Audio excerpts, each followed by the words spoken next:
성전을 깨끗하게 라는 제목으로 함께 말씀 나누도록 하겠습니다.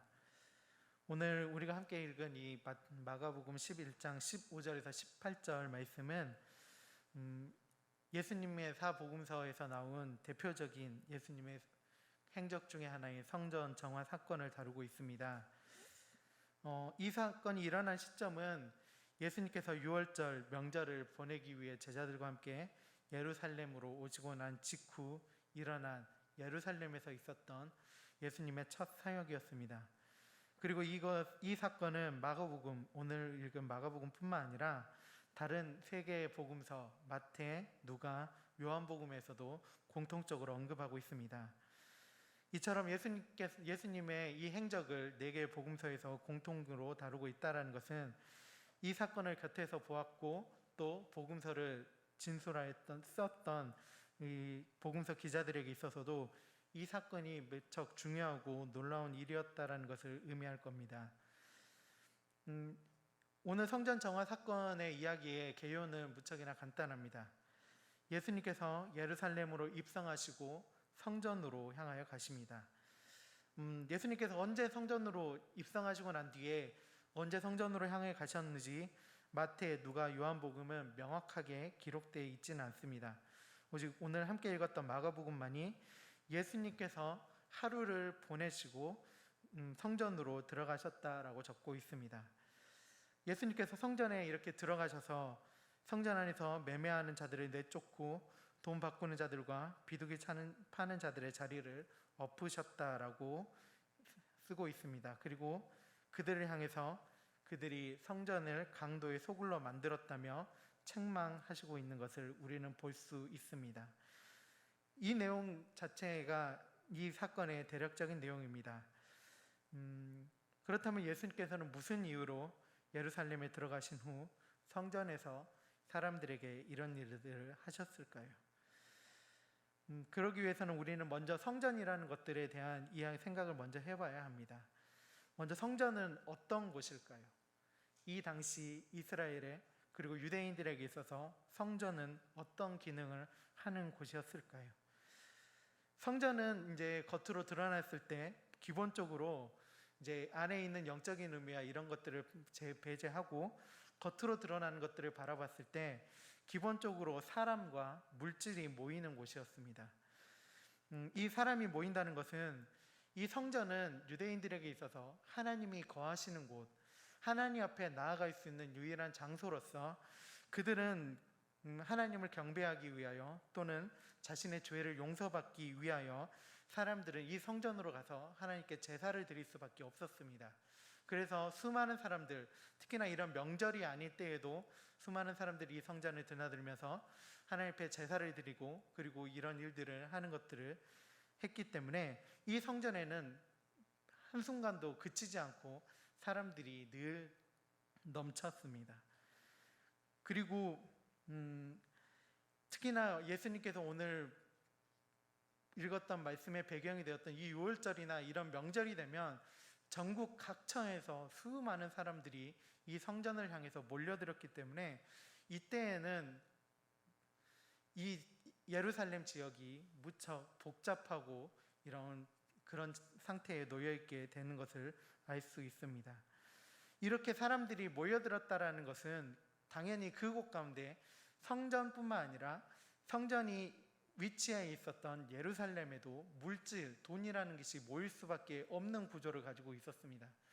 사람들이 모이는 곳에서는 당연히 사람들이 돈을 사용할 수밖에 없는 것이기 때문이죠. 예루살렘으로 수많은 사람들이 모여왔을 때, 특히나 이런 명절이 되어서 많은 사람들이 몰려왔을 때 그들이 기거할 장소, 그들이 묵을 장소를 찾아야만 했고 또 그곳에서 음식들을 먹어야 했기 때문에 그 지방에 있는 사람들이 그곳에서 많은 소비를 하게 됩니다. 그래서 이때가 되면 많은 소비가 일어나게 되고 굉장히 화랑이 된다고 합니다. 그뿐만 아니라 유대인들은 1년에 한 번씩 성전세라는 것을 납부해야 했기 때문에 그 수많은 사람들이 냈던 그 성전세로 인해서 성전은 그 풍족한 물질이 모이는 장소였다라고 성경을 연구했던 학자들은 그렇게 이야기하고 있습니다. 그리고 그뿐만 아니라 이 성전이 가지고 있었던 조금 이제 원래 유대인들의 성전이 가지고 있었던 그 기능과는 다르게 로마의 식민지배 상태에 놓여 있었던 성전은 또 다른 기능을 가지게 됩니다.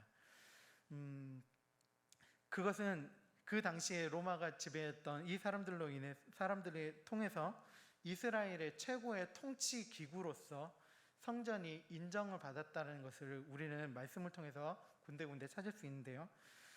이 성전을 이야기할 때 이 대제사장을 중심으로 한 당시 고위 제사장들의 모임이었던 성전 안에 산헤드린이라는 곳이 존재했으며 이곳은 이스라엘의 최고의 재판소 역할을 했습니다.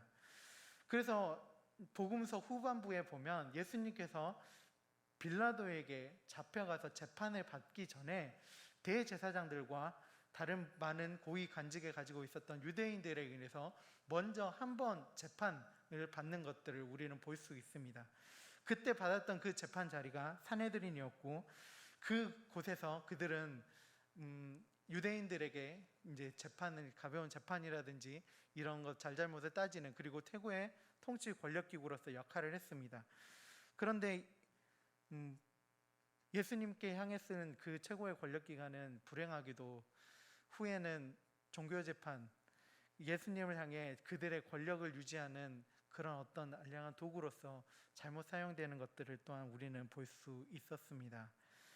이런 성전, 물질이 모이고 사람이 모이고 그리고 최고의 권력자들, 유대인들의 최고 권력자들이 모여있는 이 성전 안에 예수님께서 들어가셔서 당당하게 외치셨습니다. 장사하는 자들을 책망하는 목소리를 높이셨고 그들의 상을 뒤엎으시며 그들을 향해서 소리치셨습니다. 그런데 이상하게도 성경 어디에서도 우리가 찾을 수 없는 것이 누구도 예수님을 제재하거나 제지하거나 말리는 사람 그리고 예수님을 비난하는 목소리가 적혀 있지 않는 것을 우리는 볼 수 있습니다.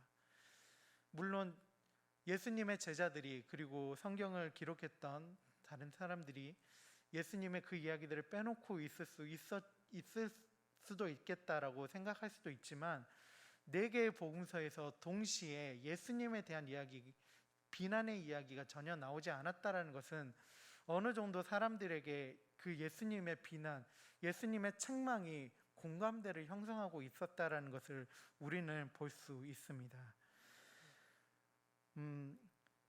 이 성전에서 그리고 이 성전 안에서 있었던 이 매매에 대한 이야기들, 이것들이 어떻게 가능했던 것일까요? 그런데 어떻게 가능했던 것일까요? 우리가 생각하는 성전, 혹시 여러분, 저도 아직 가보지 못했는데 혹시 성지순례 다녀오신 분들 계십니까? 혹시 다녀오신 분들도 계실 텐데 이 성전 터를 한 번이라도 보신 적이 있나요? 아니면 그림이라든지 이런 것들 통해서 옛날 성전 말고 다시 재건되었던 신약 시대에 이어서 재건되었던 성전을 보신 분들이 있으신가요? 생각했던 것보다 이 성전의 크기가 무척이나 컸다라고 이제 주석에서는 이야기하더라고요. 길이가 300m가 넘고 그런 엄청나게 넓은 큰 건물이었다라고 얘기합니다. 이런 성전에서 오늘 본문에서 이야기했던 그 장사가 지었던 지역은 장소는 제사를 드리거나 예배를 드리거나 아니면 다른 사람들의 출입이 제한되었던 그런 장소가 아니었습니다. 성전의 가장 바깥쪽에 위치했던 뜰에 누구나 이스라엘 사람들, 유대인들 뿐만 아니라 할례를 받지 않은 이방인들도 드나들 수 있는 그런 성전 뜰에서 이런 장사나 이런 것들이 이루어졌다라고 합니다. 이 장사가 이루어졌던 뜰을 그들은 이방인의 뜰이라고 불렀었는데요. 이곳에서는 누구나 드나들 수 있었고 그 안에서 장사 같은 것들이 이루어졌다라고 합니다.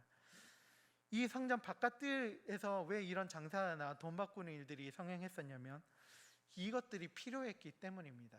성전을 드나드는 그리고 제사를 드리러 오는 그리고 하나님 앞에 이제 성전에 왔던 유대인들에게 있어서 이런 것들이 필요했기 때문이라고 얘기합니다. 그것은 하나님께서 레위기를 통해서 제사의 규례에 대해서 그리고 예배의 규례에 대해서 유대인들에게 주신 것들이 있습니다.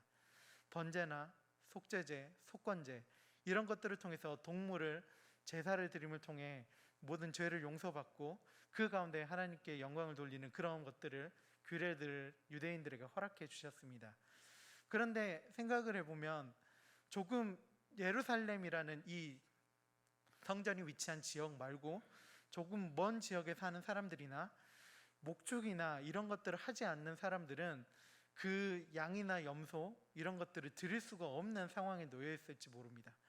그러면 그들이 이렇게 제사를 드리기 위해서 성전에 찾아왔을 때 그들은 양을 드리기 위해서, 염소를 드리기 위해서, 비둘기를 드리기 위해서는 그것들을 누군가로부터 샀어야 합니다. 누군가 그런 또 다른 사람한테 그냥 살 때 아무 동물이나 살 수 있는 것이 아니라 하나님께서 그것에 맞게 규례를 다 정해 주셨기 때문에 그것에 맞는 정결한 동물, 정결한 것들을 구매를 해야 했습니다. 하지만 아까도 말씀드렸듯이 아무나거나 아무한테나 그것을 살 수 있는 것이 아니고 또 그것이 저 사람한테 산다고 해서 보장을 받을 수 있는 건 아니지 않습니까? 100% 신뢰를 가지고 그냥 믿고 사야 되는 것인데 만약에 그것이 저 사람이 나를 속여서 팔았다면 하나님 앞에 그것 또한 그 모든 죄도 자기가 받아야 되는 것이기 때문에 그런 것들이 필요했던 겁니다. 그래서 누군가가 여기에서 파는 이 동물들과 이 제사에 대한 이 제물들은 우리가 인정해주고 공인된 것이니 여기에서는 마음껏 구매를 하셔도 괜찮습니다라고 공인해 주는 것들이 있다면 당연히 그것을 누군가 가서 구매를 했겠죠. 마치 요즘 우리가 이제 과일이나 이런 것들을 판매하면서 아니면 가공식품을 판매하면서 정부로부터 인증을 받아서 판매를 하면 이게 판매처를 이제 구하기도 쉽고 그리고 판매에서도 유리한 상황에 놓여 있는 것과 마찬가지일 겁니다. 그래서 그들은 이 청전뜰에 있는 이것들을 사서 제물로 바쳐야 된다는 바쳐도 된다는 그런 공인받은 그것들을 구매하였고 이 외부에서 온 사람들은 그것들을 구매해서 제사를 드리는 그런 일들을 했을 겁니다. 그래서 이런 것 그리고 여기 안에서 또한 성전 안에서 돈 바꾸는 일들이 있었다라는 것은 아까 처음에 말씀드렸던 성전세와도 관련이 있습니다. 당시에 이제 성전에 내는 성전세는 이스라엘의 주화로만 돈으로만 이렇게 낼 수 있다라고 규정이 돼 있었는데 로마의 식민 지배에 놓여 있고 이제 수많은 이방인들이 왔다 갔다 하고 있었던 유대 지역에서는 이방인들과 섞여서 지내다 보니 다른 나라의 돈도 이제 유대인들의 돈이 아닌 다른 나라의 돈도 함께 통용되고 있었던 시기라고 합니다. 그래서 이방인의 돈을 가지고 있었던 사람들은 반드시 이스라엘 유대인들의 돈으로 환전해서 바꾸어서 가서 성전세를 지불해야 됐는데 그것도 이제 자기 지역에서 힘들고 그렇게 어려운 상황이 있었던 사람들도 있었을 겁니다. 그래서 이 성전뜰에 가서 그 돈으로 환전해 주는 사람들에게 가서 그 돈을 환전하고 성전세를 지불했던 경우들도 있었다라고 합니다. 그런데 이렇게 필수적으로 이제 사람들이 제사를 드리기 위해서 예배를 드리기 위해서 성전으로 나올 때 이런 장사하시는 분들 그리고 돈을 바꿔주시는 분들이 필수적으로 있었어야 함에도 불구하고 예수님께서는 왜 이 성전에 들어가서 그들의 상을 뒤엎고 그들을 향해서 책망의 말씀을 했던 걸까요? 그 이유를 오늘 본문에서 예수님께서는 분명하게 이야기하고 있는데요. 다 함께 17절 말씀 영상으로 보도록 하겠습니다. 시작. 이에 가르쳐 이르되 기록된 바 내 집은 만민이 기도하는 집이라 칭함을 받으리라고 하지 아니하느냐. 너희는 강도의 소굴을 만들었도다 하시매.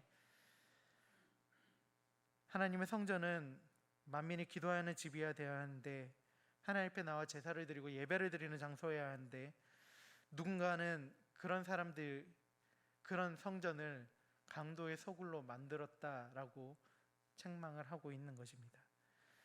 이 강도의 소굴을 만들었다라는 것은 그 장사를 하고 성전에 돈을 바꾸던 사람들이 폭리를 취하고 터무니없는 가격을 받았다라고 책망하고 있는 겁니다. 이것은 단순히 여기 있는 성경의 말씀에 있는 그 기록된 글만 보고 성경의 말씀을 보고 추론하는 것이 아닌 예수님 유대인들의 구전 전승을 글로써 옮긴 미시나의 이 사건에 대한 이 폭리 사건에 대한 이야기가 적혀 있었습니다.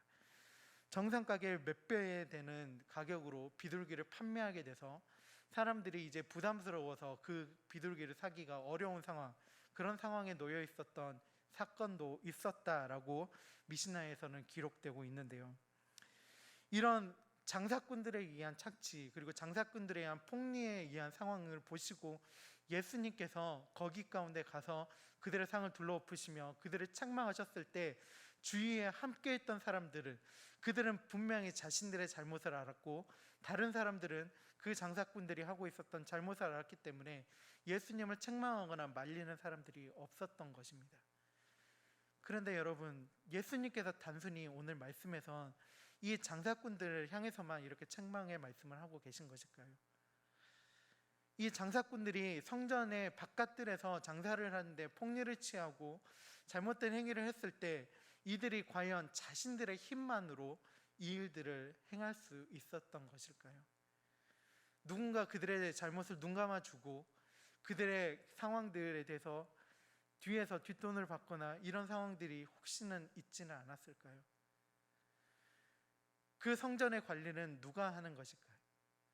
아까 처음에 말씀드렸던 산헤드린, 이 성전의 최고의 권력자들이 함께 모여있는 대제사장들과 서기관들과 바리새인들과 제사장들이 함께 모여있는 이 성전, 이 성전에 있던 그 사람들은 이 장사꾼들의 폭리를 취하는 것들을 과연 모르고 그들에게 아무 책임이 없는 것일까요? 예수님께서는 장사꾼들을 향해서 외치셨지만 이 이면에 너머에 있는 그들의 잘못에 대해서도 말씀하고 있는 것입니다. 너희가 지금 하나님의 성전을 강도의 소굴로 만드는데 너희가 방조하고 있고 거기에 너희의 힘을 보태고 있는 것이 아니냐, 이렇게 그들을 향해서 책망의 목소리를 하고 계신 것입니다.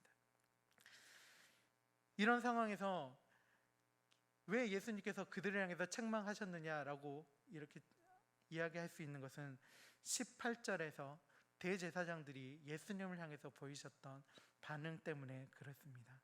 다 함께 18절 말씀 함께 영상으로 보도록 하겠습니다. 시작. 대제사장들과 서기관들이 듣고 예수를 어떻게 죽일까 하고 꾀하니 이는 무리가 다 그의 교훈을 놀랍게 여김으로 그를 두려워함일러라. 그들은 경고의 메시지를 들으며 예수님 그들을 회개하지 않고 부들부들 떨었습니다. 분노에 부들부들 떨며 어떻게 예수를 죽일까, 그렇게 생각했던 겁니다. 그들에게 만약에 죄가 없다면, 그들이 만약에 이 일에 동조하지 않았던 사람들이라면 그들이 이렇게 예수님을 향하여 분노할 수 있었을까요?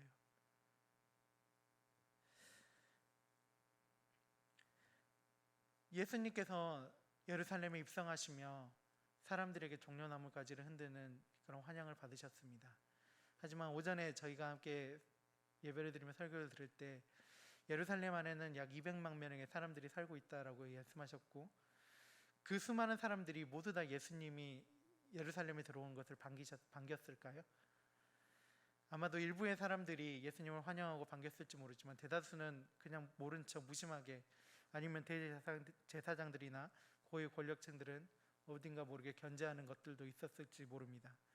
그런데 예수님께서 그들에게 있어서 다시 한번 그들을 자신의 적으로 돌리는 행위를 오늘 성전 정화의 사건을 통해 하고 있는 겁니다. 18절에서 나왔던 것처럼 대제사장들의 분노를 사는 일들을 예수님께서 성전에 가서 하셨던 겁니다. 예수님께서는 왜 당시의 고위층이었던 대제사장들과 서기관들 그리고 일반인 장사꾼들을 배척하시면서까지 이 성전 정화의 일을 하셨던 이유가 무엇일까요? 성경 안에서는 대부분 그렇듯이 이 일들에 대해서 자세한 예수님의 이야기가 적혀 있지 않습니다. 우리는 그 대신에 이 이야기를 통해서 예수님의 이야기를 우리는 묵상하며 예수님께서 우리에게 무엇을 원하시는지, 우리의 삶에 무엇을 원하시는지는 우리가 묵상하며 나아가야 될 필요가 있는 겁니다. 예수님의 사역, 가장 주된 사역이 무엇이었을까요? 예수님의 가장 주된 사역은 십자가였습니다. 예수님의 가장 중요한 사역은 십자가입니다. 예수님께서 이 땅에 오셔서 복음서를 통해 수많은 사람들에게 위로를 해주셨고, 가난한 자들에게 가서 먹을 것을 주셨고, 또 예수님께서 그들의 병을 고쳐주시고 치유하셨던 것들을 우리는 말씀을 통해서 봅니다. 하지만 이것은 예수님의 주 사역이 아니었고요, 가장 예수님의 중요했던 사역은 우리의 인간의 모든 죄를 대신 십자가에서 짊어지시고 죽으심을 통하여 우리의 모든 죄를 용서해 주시는 그 십자가 사역이 예수님의 가장 중요하고 주요한 사역입니다. 예수님은 그런 의미에서 하나님께서 우리에게 허락하여 주신 가장 마지막 희생 제물이셨습니다. 예수님께서 십자가에서 달려 돌아가심으로 그 희생 제물이 되셔서 우리의 모든 죄를 용서하시고 우리가 구원받을 수 있는 사람으로 만들어 주시는 것이 예수님의 가장 중요하고 하나님의 가장 중요한 목적이었습니다. 그 예수님의 그 목적을 이루기 위해서 희생 제물로서 하나님의 마지막 사역을 이루기 위해서 가장 중요하게 있어야 될 것이 무엇이었을까요? 정결함입니다. 성전에서 제사장들이 제사를 드리고 성전에 제물을 바치러 나온 사람들이 나아갈 때 그들에게 있어서 가장 중요한 것은 정결함이었습니다. 하나님 앞에 정결치 못한 모습으로 제사를 드리는 자, 그 제사를 하나님께서 받으시지 않으셨고요, 제사장들도 아침마다 이 제사를 드리는 날이면 새벽 일찍 일어나 정결례를 하나님께서 그리고 율법 가운데 정해진 정결례를 매일매일 가지며 정결한 모습으로 나아가기 위해서 노력했다고 합니다. 그런데 하나님의 성전을 강도의 소굴로 만들고 있는 이 사람들이 존재하고 있고, 하나님이 계시는, 하나님이 거하시는 집 가운데 이들이 거하시고 있는데 어떻게 하나님의 마지막 제사가 온전히 이루어질 수 있겠습니까? 이 성전이 정결케 되고 나서야 그들 하나님 예수 그리스도의 마지막 희생 제물로서 나아가실 수 있는 것이었기 때문에 예수님께서는 이 성전 정화 사건을 하실 수밖에 없었던 겁니다. 예수님께서 정결하게 하시고 난 이후, 예수님께서 그리고 십자가에서 돌아가시고 난 이후에, 그리고 나서 우리에게 구원이 임하였습니다. 여러분, 이 말씀을 통해서 오늘 우리가 함께 나누고 싶은 것은 이것입니다. 정결함입니다. 하나님 앞에 나아갈 때, 하나님 앞에 우리가 구원을 받은 자로, 구원 받을 자로 나아갈 때 우리에게 있어서 가장 중요한 것은 정결함입니다. 우리가 아무리 말씀을 많이 알고 때로는 많이 기도하고 때로는 예배에 열심히 있고 찬송을 잘 부르고 그런다 할지라도 내가 하나님 앞에 하나님께서 원하시는 그 정결한 모습을 내가 보이지 못하고 있다면 하나님의 구원은 우리 가운데 허락되지 못할 것입니다. 우리가 정결함으로 하나님 앞에 나아가야 합니다. 그런데 그 정결함으로 나아가는 것이 쉽습니까? 어렵습니다. 무척이나 어렵습니다. 그것은 우리 안에 있는, 아직도 우리 안에 자리 잡고 있는 그 죄악의 뿌리들이 우리를 그 정결함 가운데로 나아가지 못하게 나의 발을 붙잡고 나의 손을 붙잡고 내 눈을 붙잡고 내 입을 붙잡고 내 마음을 붙잡고 그렇게 나를 흔들기 때문에 우리는 정결함으로 나아갈 수 없습니다. 그럴 때 오늘 성전을 정화하셨던 예수님께 우리는 이야기해야 됩니다. 기도해야 합니다. 예수님, 성전을 정화하셨던 것처럼 우리도 예수님의 그 책망을 듣기 전에 우리 또한 정화시켜 주십시오. 우리도 예수님 안에서, 예수 그리스도의 안에서 예수님의 힘으로, 예수님이 주시는 그 말씀으로, 예수님을 믿는 그 믿음으로 우리를 정결하게 하여 주시옵소서. 그럴 때 예수 그리스도께서는 우리 가운데 정결함을 허락해 주실 것입니다. 그리고 그 정결 가운데 우리가 예수 그리스도의 십자가를 바라보며 나아갈 때 우리 가운데 구원을 허락해 주실 것입니다. 구원하는 것은 어려운 것이 아닙니다. 우리가 그것만을 바라보고 나아갈 때 가능한 겁니다. 이미 우리는 구원을 얻은 백성이다 라고 생각하실 수도 있지만 이 구원받은 백성이 끊임없이 구원을 이루어가는 역사 또한 우리 가운데 이루어져야 합니다. 정결함, 그 가장 기본은 정결함입니다. 예수님께서 우리 가운데 주시는 그 정결함 속으로 함께 나아가는 우리 모두가 되었으면 좋겠습니다. 오직 우리를 정결케 하시는 분은 예수님 한 분입니다. 이번 한 주 그 예수님을 그리고 그 예수 그리스도의 십자가를 더욱더 묵상하며 그 예수 그리스도의 십자가를 통한 정결함이 내 삶 속에 있게 해달라고 묵상하고 또 이번 한 주를 넘어 우리의 삶 속에 그 정결함이 넘치는 삶을 살아가는 우리 모든 장수교회 성도님들이 다 되시기를 바랍니다. 함께 기도하고 마치도록 하겠습니다.